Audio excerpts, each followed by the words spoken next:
আজ এক ঢিলে দুই পাখি মারবো না, সত্যি সত্যি দুই পাখি মারবো না।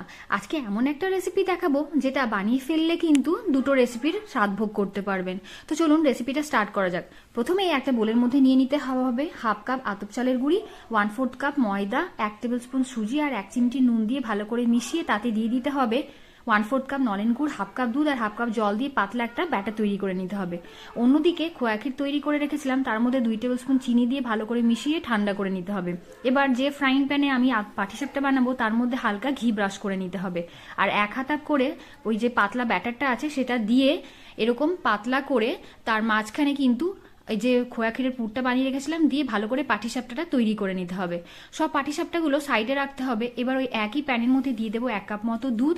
দুধটা হালকা একটু গরম হয়ে এলে এর মধ্যে দিয়ে দিতে হবে একটা এলাচ, 1 টেবিল স্পুন দিয়ে দিতে হবে চিনি, একটু খোয়া ক্ষীর, ভালো করে মিশিয়ে নিলে দিয়ে দিতে হবে আগে থেকে কুচিয়ে রাখা পেস্তা বাদাম। যখন ভালো করে ফুটে উঠবে তখন এখানে পাটিসাপটাগুলো ছেড়ে দিতে হবে। ভালো করে নেড়ে ছেড়ে নিলেই কিন্তু এই পাটিসাপটা বা মালাই পাটিসাপটা বলুন বা ক্ষীর মালাই পাটিসাপটা একেবারেই তৈরি হয়ে যাবে। ওপর থেকে আরও কিছুটা কুচনো পেস্তা বাদাম ছড়িয়ে দিলাম, তৈরি হয়ে গেল। কি বললাম, এক ঢিলে দুই পাখি মারবো, তাই হয়েছে না? দুটো রেসিপিরই কিন্তু স্বাদ ভোগ এখানে করতে পারবেন। তাহলে আজকের জন্য